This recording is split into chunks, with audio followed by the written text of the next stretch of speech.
girl is destitute. What conspiracy theory do you have? You're the Feyre. I'm Feyre. He hates Tamlin. He's also a bit of a petty bitch. And yet, she decides, let me just shoot my shot and see it. I'm like, girl.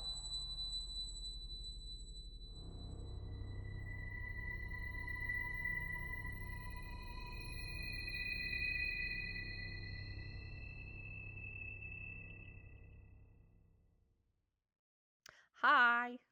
Hello. I almost did. We decided I'm gonna start doing different ways to say hello, and I froze I totally and couldn't think of panicked. anything. I completely Yeah. panicked because I forgot.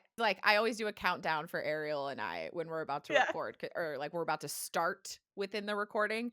And I literally froze right before I said one because I was like, oh, wait, we're supposed to do something different. And that hello came out of me. So here we are. It felt very Swedish, like hi, Yeah. you know. I'm Swedish. I'm allowed to say it. Yeah. Oh, goodness. But hello, Serial Squad, our Hi, Sura Squad. spoiler team. You know, honestly, I think I realized this is kind of in some ways the most stressful trial. Like, Yeah. I forgot how deeply psychological it is. Yeah, dude. Chapter 40, task number 2. Yeah, this entire chapter is wildly, it is all about the mental space, this chapter. There yeah. is, I mean, just even in the beginning, her entering into the chamber, just her overall mentality for this is just so different. And then what the task is itself, Yeah.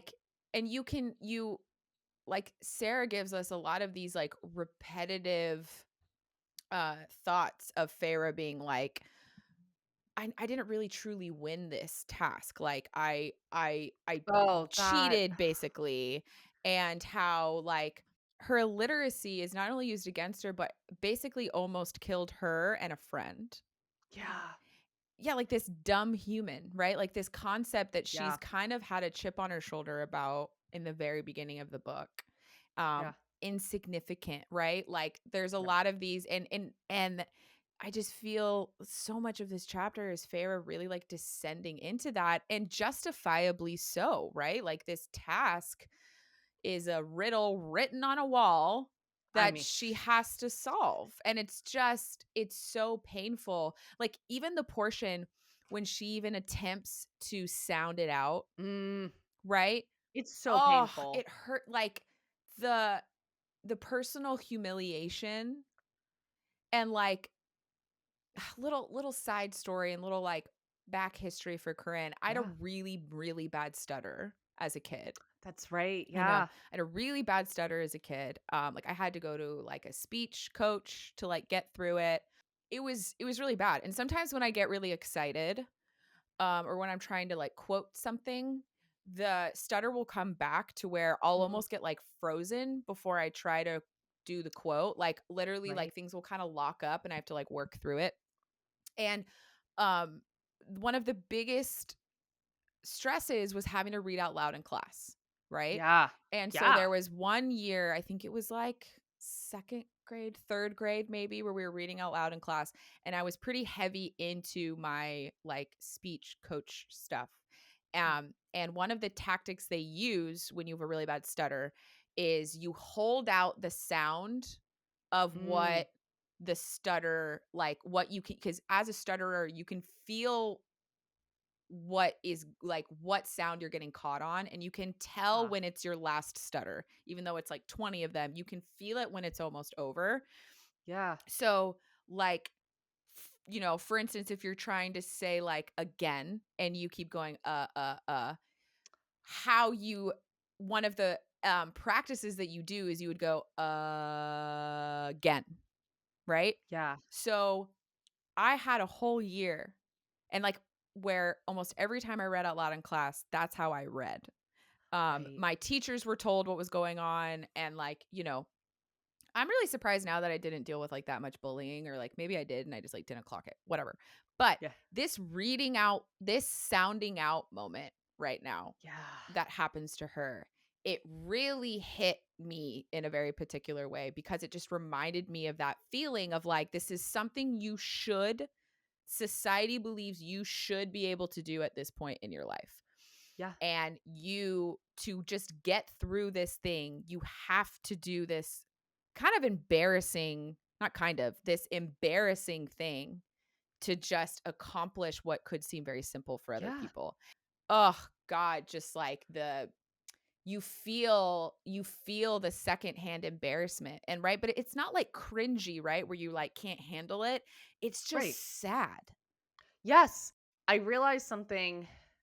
I forgot what it was, but you said something that made me realize it. That kind of almost to like the idea of this is like a labyrinth for her. You Yeah, know, yeah. these trials. I think each one represents a different part of the human. Right. So I think the first one is body. This is mind, and I think the final one is spirit. Right, Mm. and they're all about survival. So physical survival, mental survival, spiritual survival. Mm. And I think with this, in regards to her illiteracy, it's I think a lot of mental survival involves like societal standards, really. Mm. Mm. So this idea that she should, quote Yeah. unquote, be able to read Yeah. and she can't, and how humiliating that is, because Mm. like there's nothing beyond, her being able to answer this riddle she can do about these spikes coming down on her, right? Like Right. we talked about this in the spoiler free episode. Like she cannot like fight her way out of this No. other than just solving the riddle, Yeah. right? Or getting lucky and pulling the right lever. I mean, luckily, I mean, you could say it's lucky that she made the bargain, right? Right. And then Rhys helps her. But like on top of that, like you said, like the humiliation, even though I can't remember if like people realize that she can't read. Yeah, It's not really I clear. don't But know. either way, it's still this humiliating thing. I Yeah. mean, like she tells Lucian, like Rhys finds out, like it is still humiliating.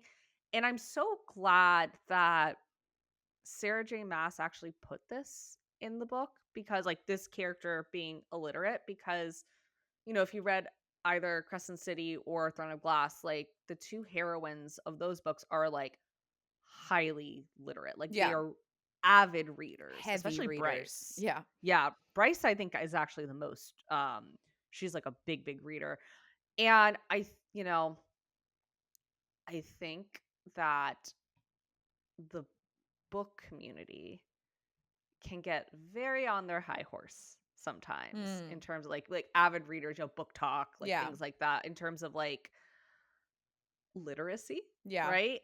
And I think we often forget how much of a privilege literacy Mm. is, right? Yeah.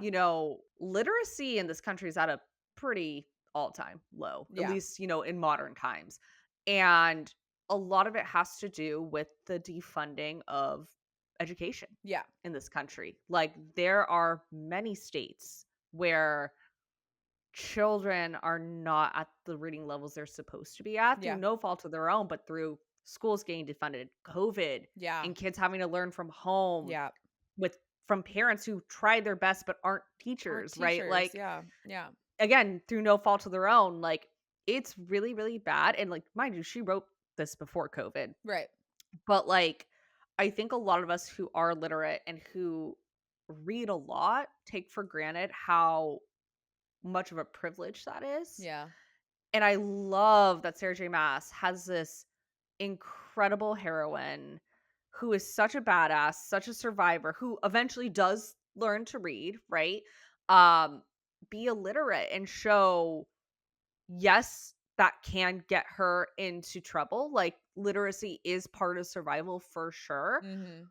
but it's not the only part of survival, and she has way more of what we would call street smarts Yeah. than she does book smarts, Yeah. and that is what has helped her survive this entire time. And the reading luckily can't for her can come later, because it does, and it ends up helping her in a lot of ways Yeah. in later books. So I'm really, really glad this chapter made me really, really appreciate Yeah. that Sarah J. Maas had that type of a character in the series. I Yeah. do love, just on the while we're talking about, her literacy. Gonna jump to the end of the chapter real Oh, quick. dude, This it's quote from Rhys. so good.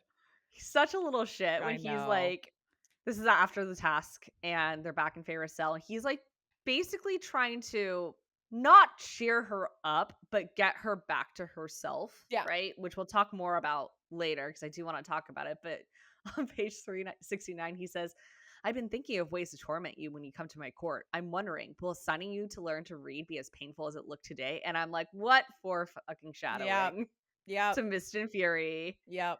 Like, and it just made me think of all the times where he made her write, like, Rhysand is the best High Yeah. Lord, is so He's good the looking, or most whatever he does. handsome. Yeah, yeah. He's the blah blah blah. Yeah, no, I so funny. This was like this was one of the few spoiler notes that I even had was this quote of just like, yeah, Yeah. like, oh, this is adorable. This is exactly what he does. Yes. I also think having this quote, it kind of weird, like we didn't talk about it in the spoiler free portion, but it's kind of funny, like this is a dude that from a first reading cap standpoint, Mm, you're very confused about. You're still kind of scared of him. You don't really know. And this guy that you're afraid of, if he were to be like, I'm trying to think of ways to torment you, and the best thing I've thought of right now is getting you to read. Like, yeah. from a first cap reading standpoint, that's like really tame, bro. Like Yeah. there's a lot Yeah. of other stuff that you could have said, it could have come to your mind, So it's kind of funny on that end, but on the other end, knowing that this is literally one of the like first things he like makes her do when he starts Yeah.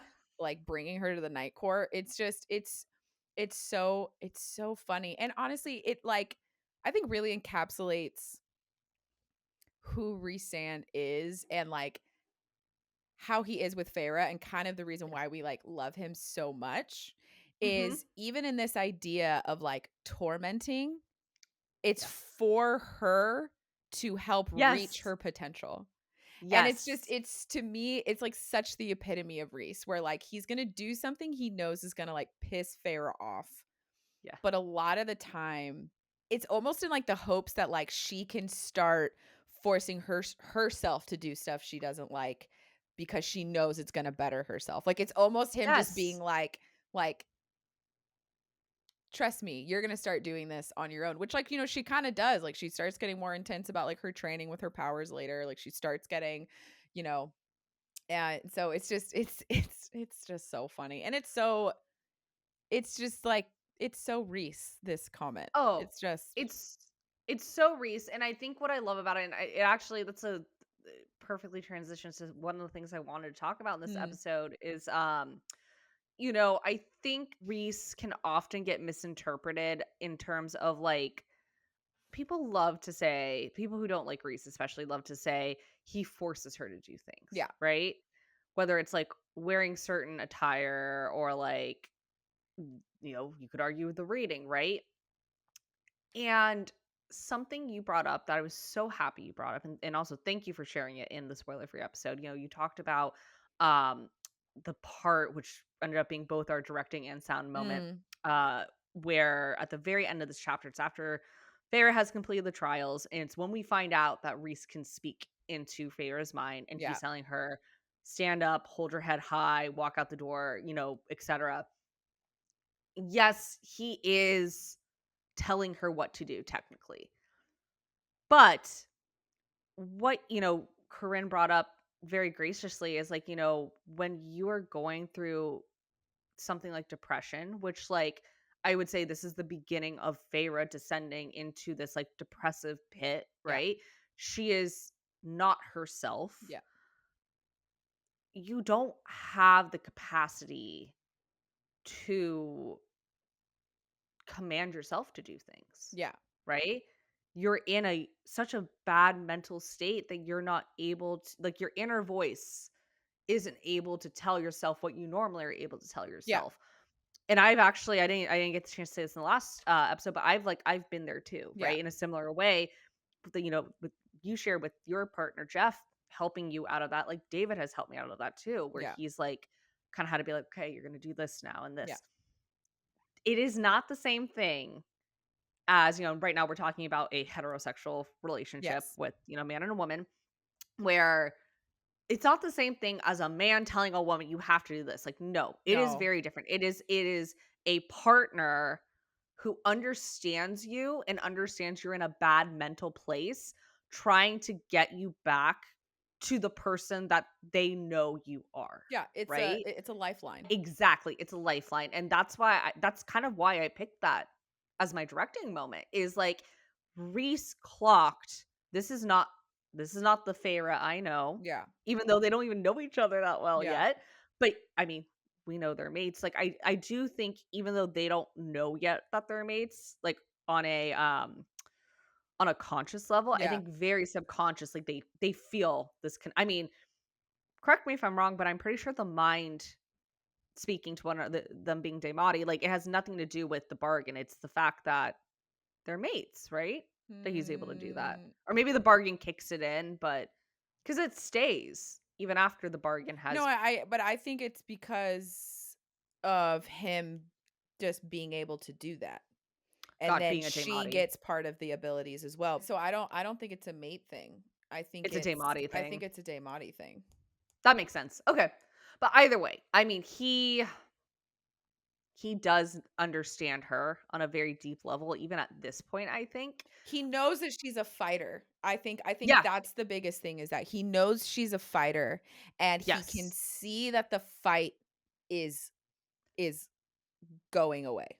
That Yeah. she it is it the that mental fight is disappearing. Well, and I think, again, you brought this up in the spoiler-free episode, like, in the scene after she's, like, crying in her cell, he comes in, check on her, and he starts licking away her tears, which I had, like, totally forgotten about. Yeah.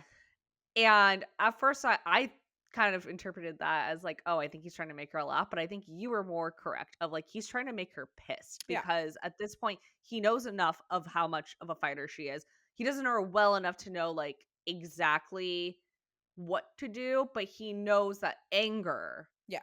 will kind of reignite that fight Yeah. for her. So what does he do? He licks her fucking Oh face, my which is just god. like so weird. And I kind of weirdly love it. Oh, yeah. Like, Yeah. No, I totally love it, but it's also so, like it was really funny reading this portion because I kept being like, "How did I feel as a first time reader, like, reading yeah. this?" And I feel like even from a first time reader, I was very like, "Ew, gross, dude. What the fuck?" But then the, like, quick turnaround of where we get and then how Sarah ends the chapter with Oh, that statement of, like, even if he didn't, mean to, he stopped me from shattering, basically, yeah. right?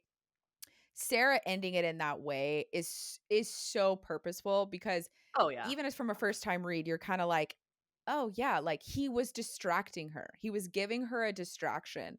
And Yeah. kissing, I said this in the spoiler free portion, but kissing would have been too like sweet. Intimate. It would have been too licking is very it's very sensual. It's very Yeah. sexual. And so very immediately she's gonna like if it is the Feyre he thinks she is, she's gonna fight it. So I also Yeah. think it was almost like a test too, where like if she hadn't responded to him doing that, I think he would have gotten more concerned and maybe would Yes. have attempted maybe something else, who knows. But I think Yeah. like this was kind of the almost other test of like how far gone has she gone here? Because Yeah. also one of the things we notice is when he enters the cell, she has like no response to it. When normally she's like trying to get away from him, she's super annoyed, blah blah blah. Like there's like a non-reaction, and I think like that really probably really concerns him. And so I think he knows he's like if she doesn't respond to me fucking licking her face, like what is going to happen, you know? But yeah, I love it mainly just because like we know where their relationship ends up.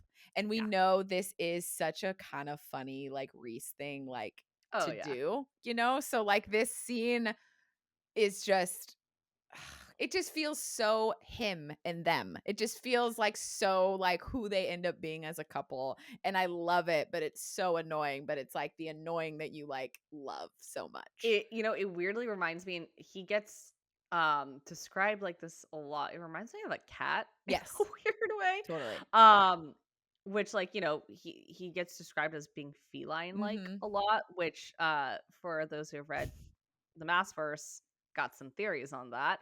Um, and it made me realize that Rhys is a cat and Tamlin is a canine. He's a wolf, Mm. right? Yeah. And, I know there's, kind of jokes about like cat people and dog people, right? Like, I mean, I personally love both. I am more of a cat person. I think people are more of one than the other, even if you love both. And it is kind of this like, this is going to sound so weird, but like, hear me out. Like, I'm a big believer that like people who don't like cats at all, like, that's a big red flag because, cats are, especially if they, like, worship dogs, like, Mm. too, in Mhm. addition. Like, you can worship dogs and love cats and be fine, but Yeah. if, like, you don't like cats but love dogs, I think it's a little problematic because, like, cats typically the reason why is cats have boundaries, right? Mhm. They don't want you just, like, picking them up whenever or petting them whenever, like, they're very clear about their boundaries, whereas dogs, man's best friend, right? Yeah. Like, they are very subservient, unfortunately, Mhm. to humans. And like I think you can kind of make similar analogies between Tamlin and Rhys in terms of like, even though Tamlin obviously, imprisons Feyre in the manor at one point, he in a not so much a dog way, but in a wolf way. He is kind of a simp for her Yeah. in some ways. Whereas Rhys obviously would like do anything for her, but like I don't know, it feels a little more earned Well, with him. I also feel like Reese is the one who, like, does anything for her, but, like, in the most, like, Rhysand, Yes. very cat-like, "Bro, you Yeah. had to do it that way?" Yeah. I mean, I see it, but god damn it, you little Well, demon. Like, I feel like well, and this is also really funny because, like, I like yeah. cats, but I also think they're, like, evil. Um, Oh, absolutely. but it's the, like we've talked about this, like, Deidre's cat is, like, Yeah. a little shit. He's Yeah. also, like, the most precious thing and probably one of the most beautiful cats I've, like, seen. Yeah. Don't worry, I said one of. Your Yes. cats are Thank you. beautiful. But he's Thank you. also a fucking demon, and he's such a little shit. But you kind of, like, every now and then, the things that he does that are a little shitty, you're kind of like, "That was also kind of amazing." So, like, god damn it, you know? Yeah. That's what Reese kinda feels like sometimes, right? Of where Yes. it's this sort of, like I mean, I hate to bring it up again, right? But it's like the ring and the weaver, right? Like, it is Yes. so like, bro, are you joking? But on the other end, the amount of like cleverness and survival and things that Feyre has to do to kind of complete that whole thing, and the amount of Yeah. stuff that she learns about like the weaver and all the different things, like Yep. it's really like empowering Yeah.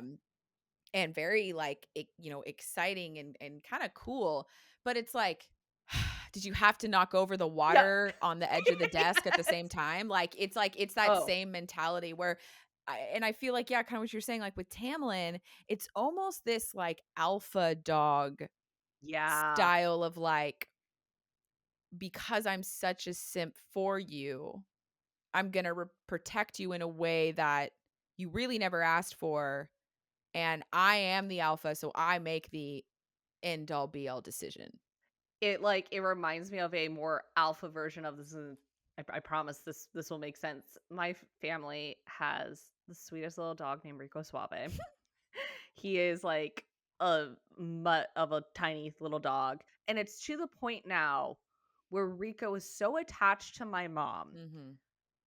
When she just gets out of the car to come around to get him from the back seat, he starts basically crying. Oh my Like he god, is that Rico. attached. Like we joke like my mom is his anxiety person, Oh my right? god. Like that's kind of where Tamlin in a weird way ends up with Feyre and Yeah. Mr. Fury. Like he can't have her leave the spring court. He can't even have her leave the manor Yeah. because he's so afraid of what will happen to her. Yeah.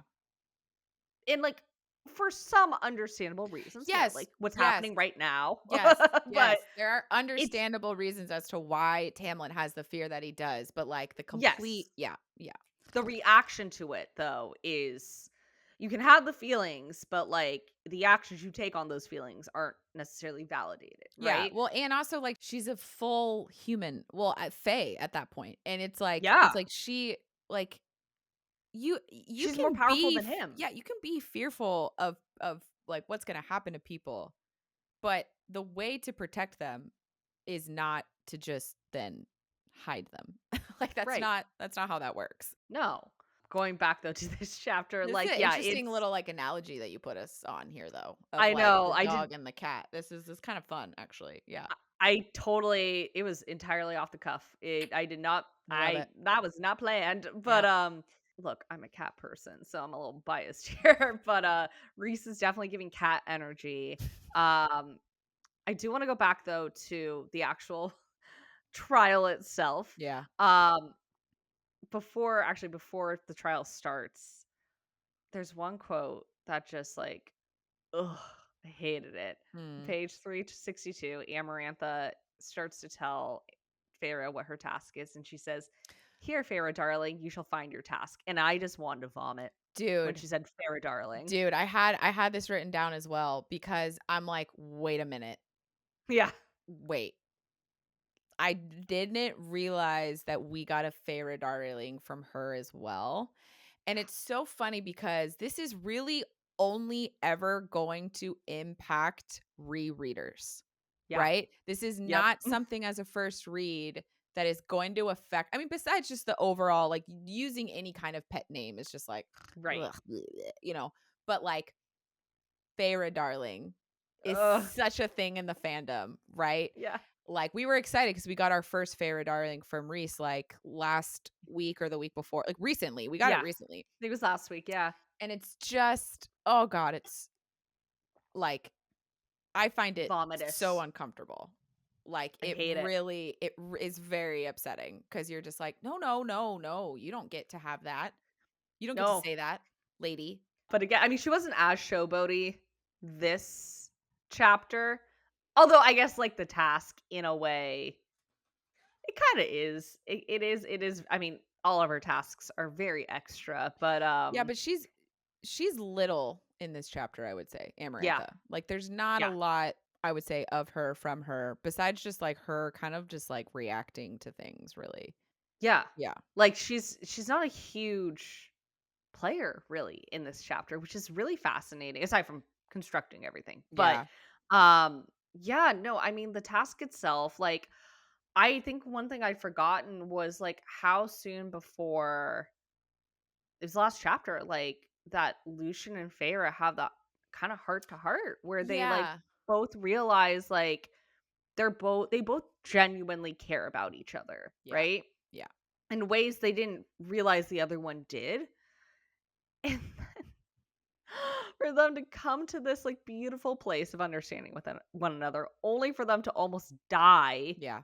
together is so sad, but I think it is one of the things that, I keep being reminded, I think in what is it, Aquawar, when Feyre and Lucian run off to the night court together, I think we kind of at least I certainly forgot because of Mist and Fury, because like they're not with each other for so much of that book, how close they really became in this book, Yeah. you know?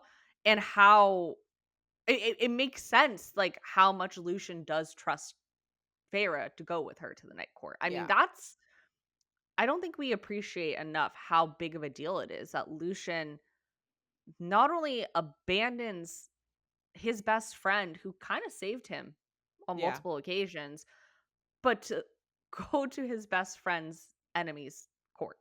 Like that's a big fucking deal. I feel like it's almost like a twofold. Like, it shows how much bonding he had with Feyre, Mhm. absolutely. But I also unfortunately think that it shows how much Tamlin has lost him, Absolutely. right? Yeah. Like, I feel Yep. like a lot of him leaving, I think, really has more to do with him stepping back and realizing, like, who Tamlin has become and like what is, like what has been happening. But I mean, you're right. I mean, it also is like such a huge show of trust of Feyre, of her character, that Yeah. he's going to trust that she's making good decisions, which is kind of funny when you think about it, because basically most of the time in this book, Lucien just sort of shows up to be like, "What were you thinking?" You Right. know? So Right. so it actually is, it really does show like a level of trust and growth from those two, because there's also this kind of weird, I would say, camaraderie between them, purely because of both of their closeness with Tamlin. It's almost like Yes. they were both in abusive relationships with Tamlin, and they're kind of each Yeah. other's like fellow like victims as well. Wow, yeah, you're Yeah. so right. Well, because I mean, yeah, you're totally right because like for as many times as, Tamlin saved Lucian when his eye was gouged out Yeah. by Amaranth and all that, or like not saved him, but fixed up his eye, right? Mhm. There are a number of things that I mean, first off, Lucian was the whole reason that happened was because Tamlin sent Lucian to Amarantha. Right. So there's that. Yeah. Um, we find out, I think it was the last chapter, Tamlin whipped Lucian. Now, mind you, he was made to He by was forced Amarantha, to. Yeah. but like, you know, I think if Rhys were in that situation, like let's say it were Rhys and Cassian or Rhys and Azriel, Rhys would have been like, "No, I'm not doing it. You can whip me instead." Yeah. He would have taken on the punishment. Um, I feel like there's other things. Oh, like when Amarantha was demanding Feyre's name, right? And then she brings out Lucian. Yeah. Tamlin wouldn't even look at Lucian. He just glared down Lucian's brothers. Yeah. Like he really is he's not a great friend. I mean, and yeah. Well, and to be perfectly honest though, a lot of the sort of abusive stuff that I think that Tamlin does to Lucian, a lot of it I feel like, yeah, there's like a combination of like the oath that he's clearly forced Lucian to take Yeah. here to protect Feyre, Yeah. and kind of viewing him as a sort of like dispensable character, right? Yeah. But also just how he treats him as well in Mist and Fury. Like, Yeah.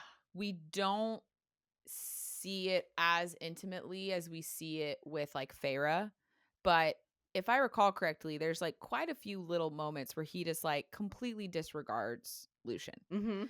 Yep. Um so yeah, I think it's like the combination. I mean, obviously Under the Mountain really fucks all of them up, right? And so I think Oh, it's yeah. like it's a starting off point for, I think, Feyre and Lucian to kind of be these victims in this one male's life, you know? Yeah. Um but do you think Lucian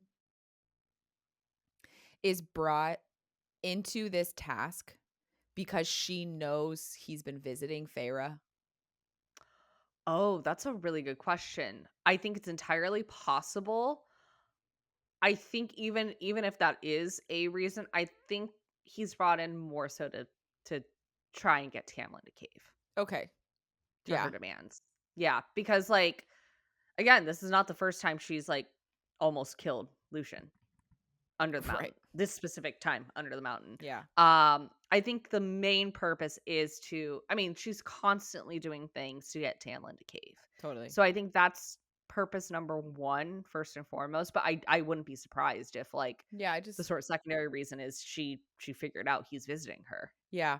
I was just I think that every single time Yeah. when I read this, of just like, why Lucian? Like, is it just because that's the only one, like, if she wants to make it extra torturous for Feyre Yeah. to have it be not just her but somebody else, Yeah. she's only really going to care, like, who else is she going to care about Yeah. dying? You know, she's not going to use Tamlin, not yet. No. No. Not when the ultimate, you know, possibility of getting her to try to kill Tamlin is Right. on the plate. Um, yeah, I thought maybe it was just like because of his proximity, but I also forget that Amarantha she is doing all of this to just get Tamlin to have some kind of response or break or whatever. So yeah, that makes the most sense. I think it's unfortunately some happy accidents working in Amarantha's favor. Yeah. You know what I mean? Yeah. Speaking of questions though, we talked about this in the spoiler-free episode, but I want to talk about it here as well. Do you think Amarantha knew that she couldn't read or not? Dude, I am so I'm so 50-50 on this Same. I because weirdly am y- straight 50-50. yeah, because it's like there's a lot I feel that you can argue uh as to why it only makes sense that she would do this if she knew Right. that she couldn't read.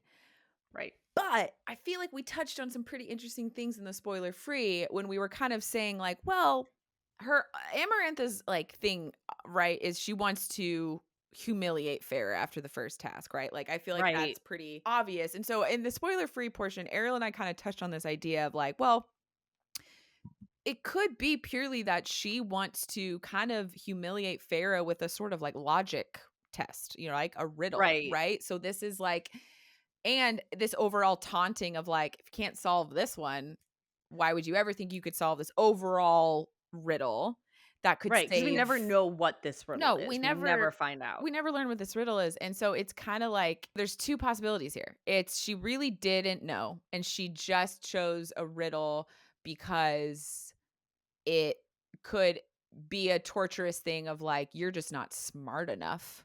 Like Yeah. obviously you're strong, but are you clever? Like Yeah. that, that could be it.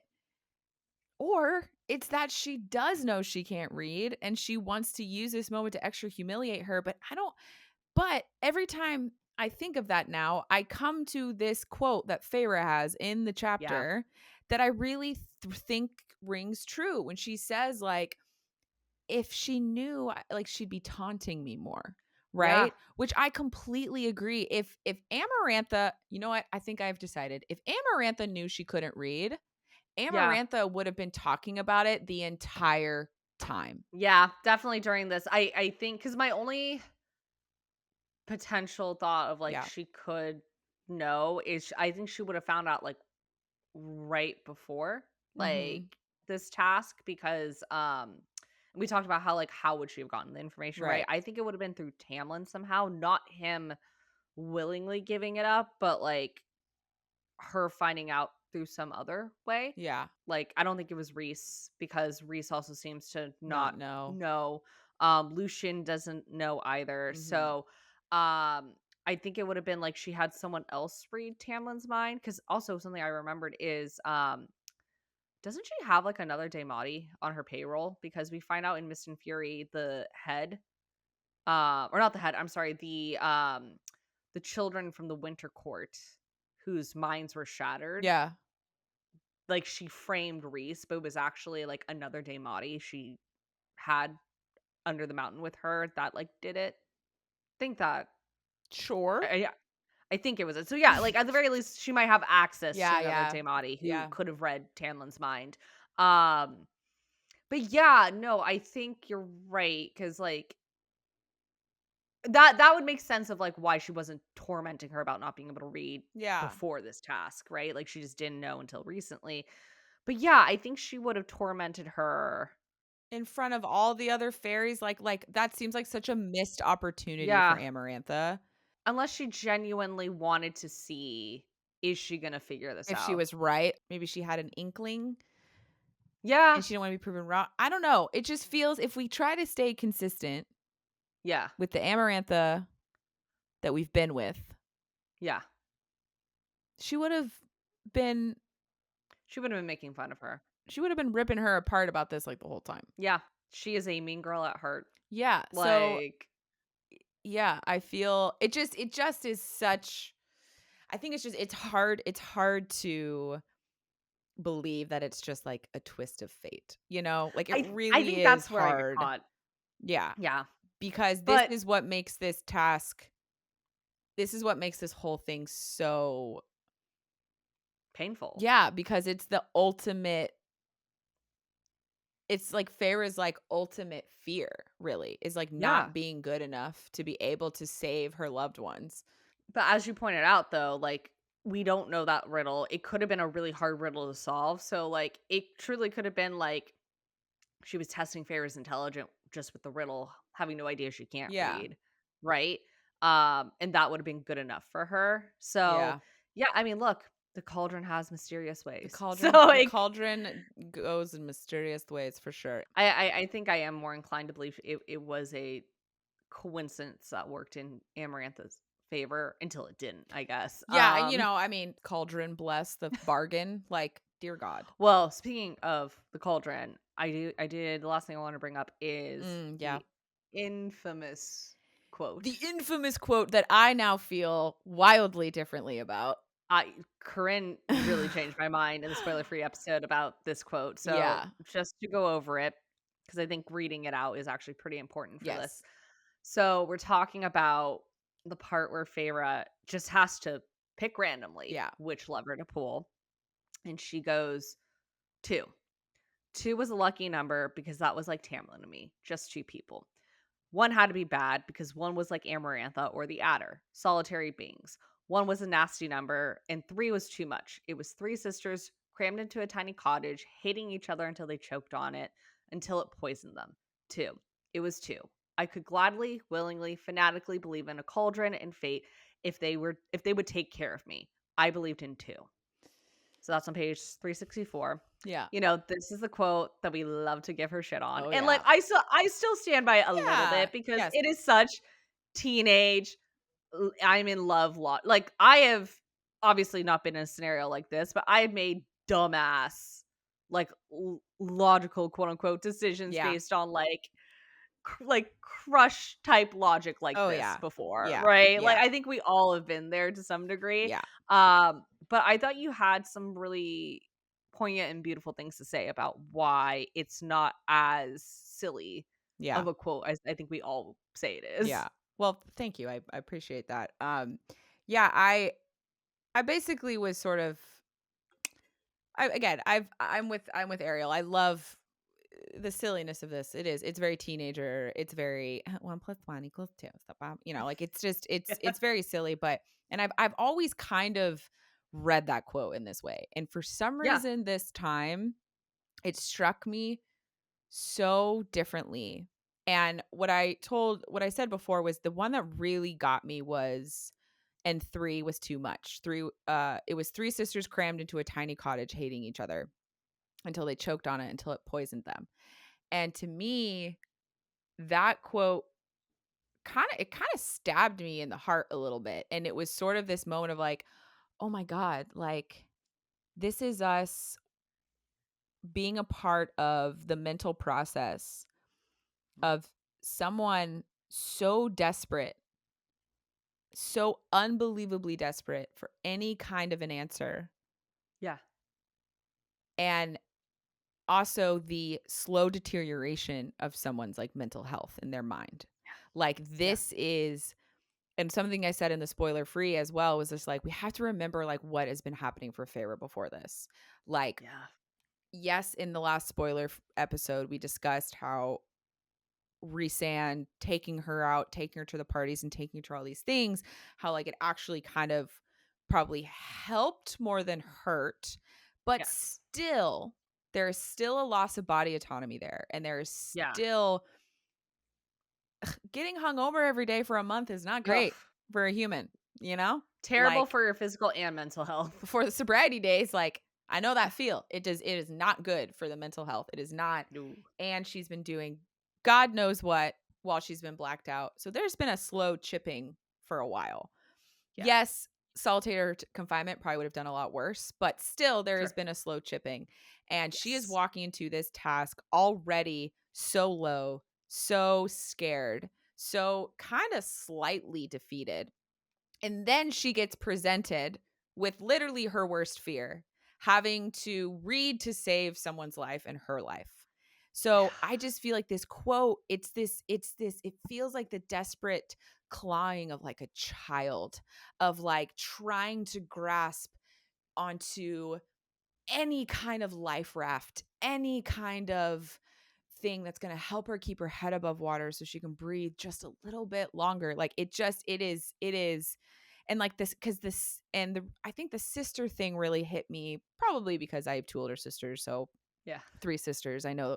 But it's like, it means that kind of these like past traumas and these past things are like being brought to the surface, and she's kind of Yeah. churning it in with her present reality, which to me, it's such a surefire sign of that you are panicking, you are desperate, you are finding like, because I know when I've experienced certain panic attacks, all of a sudden memories and fears from fucking 20 Mm. years ago appear, right? All of a sudden they just like Yeah. kind of dart into the back corner of your panic attack, and you're like, why are you here? There's already enough going Right. on, you know? And so like this, it just feels like the clawing of a child. And like what I said to Ariel was like, all she can base her answer on is like vibes. Like Right. that's like all she has, right? Which is funny because it's Yeah. kind of how she ends up winning, right? It's like the vibe of how bad Right. her hand hurts in front of whatever lever.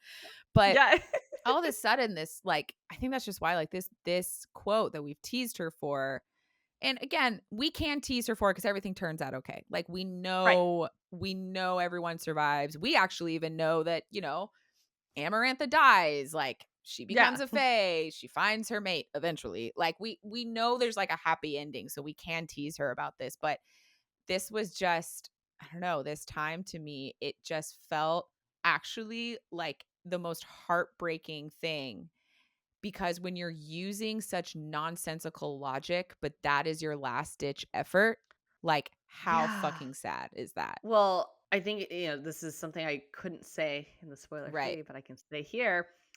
I think it's really interesting you bring up that three, because three is the answer. Three ends up Right. being the lever. That is the correct answer. And she pulls.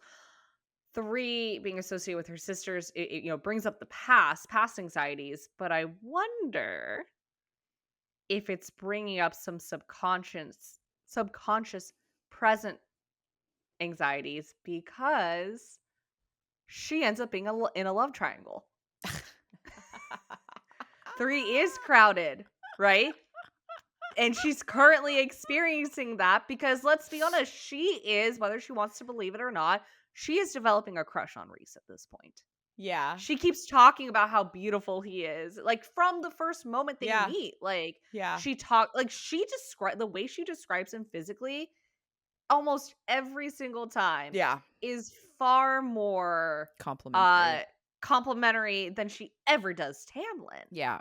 And so I definitely think the number being 3, the answer being 3, it was definitely Sarah being like, love triangles coming in, right?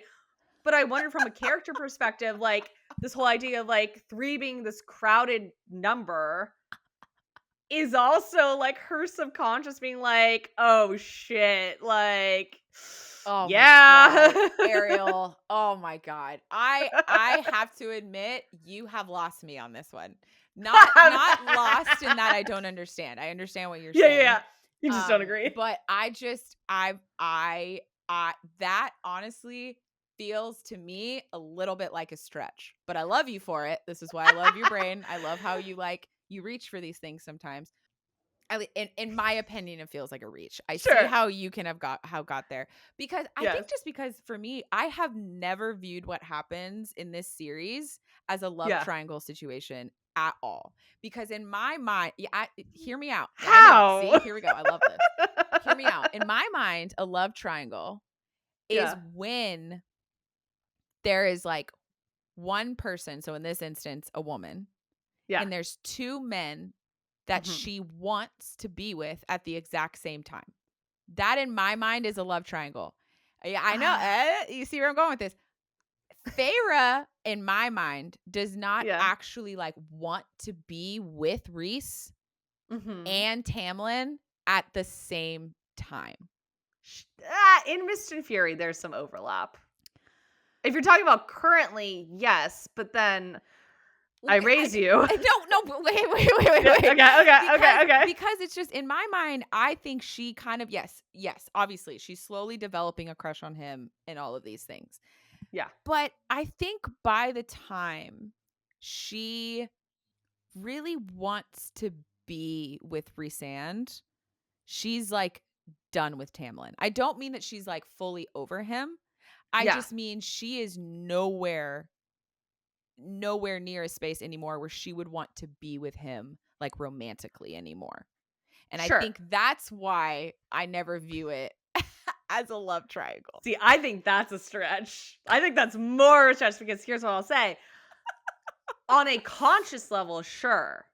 Okay. But like she is definitely having feelings for Rhys that she just does not want to admit. Yeah. Far before that, when she still wants to be with Tamlin.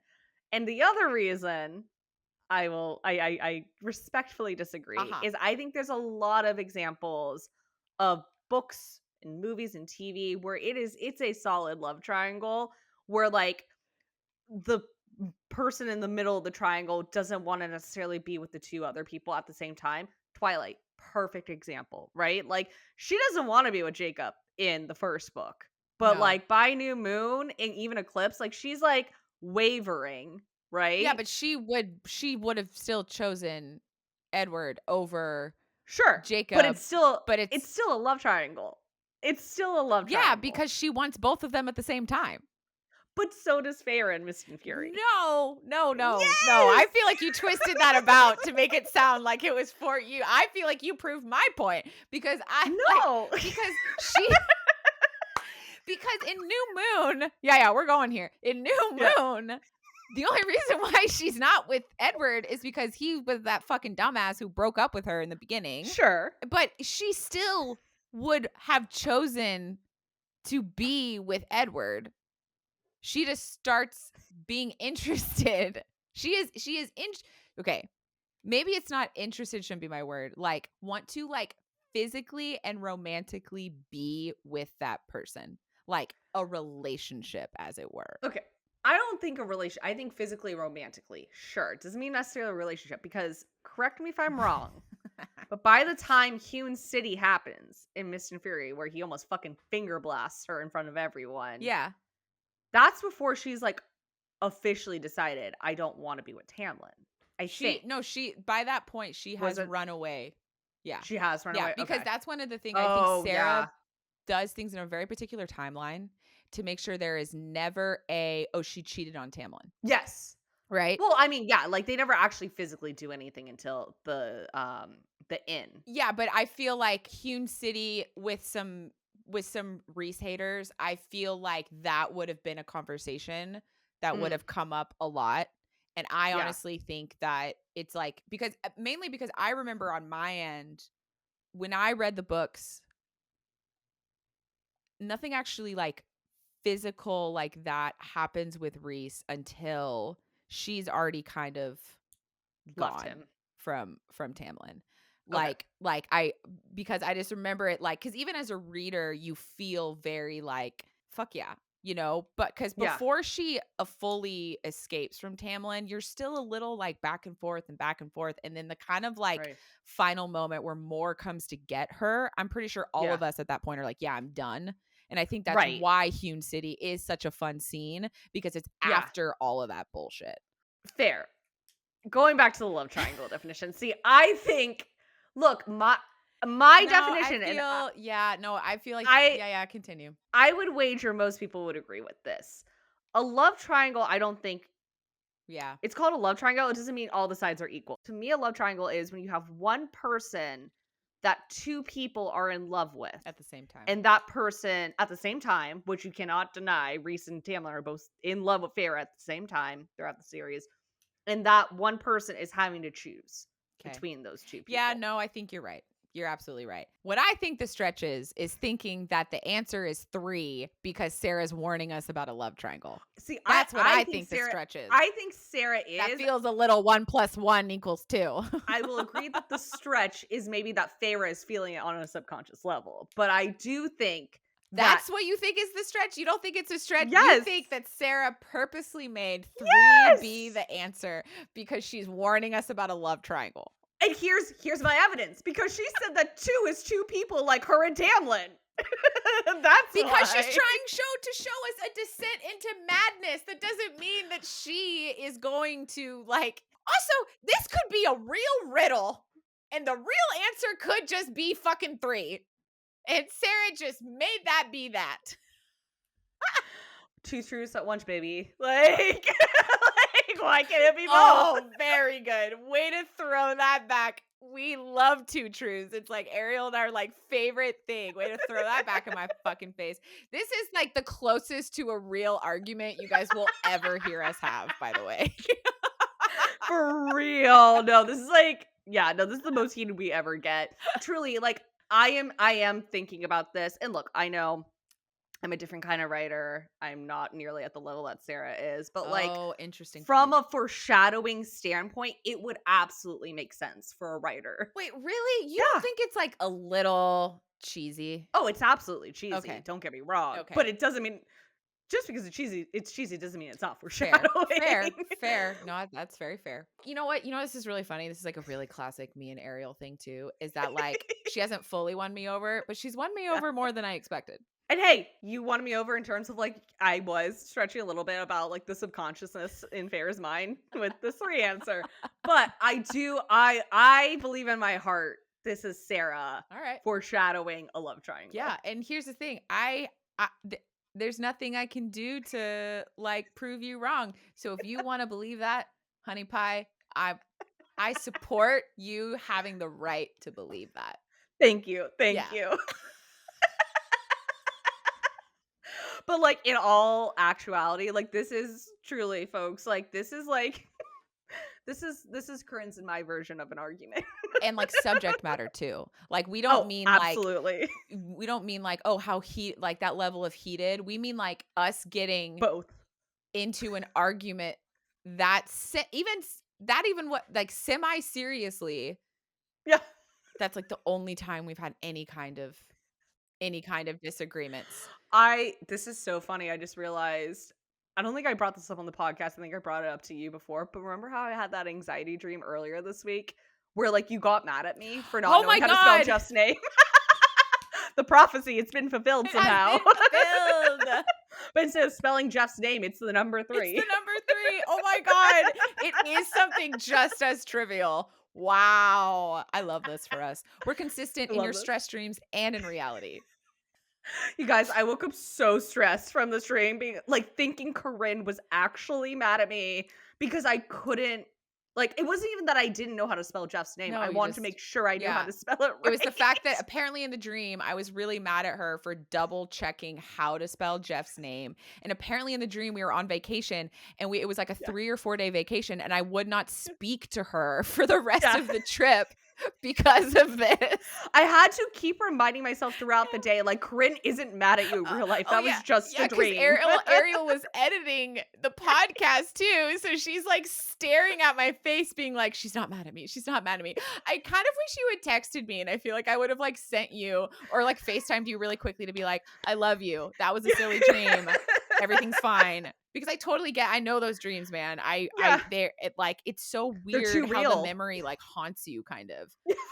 Like, yeah, they're too real. Because I'll have that sometimes like with Jeff where like I'll wake up and throughout the day I'm like, he's furious with me. And then I'm like, wait, that was a fucking dream, Corryn. Or like for me, I still have dreams about like schoolwork that I didn't do. And throughout the day, I'll experience anxiety being like, you need to be working on something. And then I'm like, Corryn, you're 34. You're not in school. You graduated like a decade ago. Like all you got was like your undergrad. You did no more school than that. You stopped. 2013, it was over. Like, so. Oh my God. Oy. Well, On that note. So, I mean, speaking of being over, yeah, I think we covered it. Yeah, this chapter, I think it's just like a psychological like fuckery. And I think it's fun as a reread. I think it's more fun to read this chapter as a reread. Because you see all the bits of how Rhys turns into many of our favorite book boyfriend. Because the strength that he is helping her it's not a strength he's helping her like create. It's a strength he knows she has. That he's helping her return to herself or reignite or whatever. It's an uplifting of something he already knows she has, not a creation. And I think that's Yes. why, like, these are the slow steps of how Sarah created a male that has really pulled like many of our heartstrings. Well, and it leads completely to how he continues to do that in Mist and Fury, Yeah. right? Yeah. Like, yeah, he does make her read Yeah. when she doesn't really want to learn. And guess what? It ends up not only saving her, but all of them, Yeah. right? Yeah. Plus multiple other things he has her do. Yep. So, ah, my Ah, favorite book boyfriend. love him. Love him so much. Well, so next week we're going to be reading chapters 41 and 42. We are getting to the very, very end. Yep. I think it's just those two chapters, and then we get to the final trial after that. Yeah. Final trial is chapter 43. Bracing, bracing myself. Yeah, dude. Yeah, I think like 41 and 42. I think there's like the cell scene might be in there with the music. Oh, and the kissing, And then the final party that which I'm we still now not view very over. differently. I'm still not over. I was telling Corinne yesterday. I finished watching that episode Yeah. in editing, and our The rebel, crash like, out. you can literally see the moment if you're watching the video. You can see the moment in my eyes when I realize, oh my god, Tamlin was trying to tell her. Yeah. Like, it's so funny. It's so good. Well, if you would like to see that moment, if you Nice. haven't already, thanks. You can rate, review, and subscribe to us on Apple Podcasts, Spotify, and YouTube. YouTube, if you actually want to see us. Mhm. Uh, or we've probably posted it by now on TikTok, Instagram, and Blue Sky at Cauldron Save Us at Cauldron Save Us Pod. And you can email us at cauldronsavus@gmail.com. Well, we're almost over. Ariel and I did the scheduling, and like we literally have only 3 more episodes to record, which is just really, really weird. So Crazy. crazy times. But thanks for being along, Serial Squad. And as always, you're welcome. And we're sorry. Bye. Bye.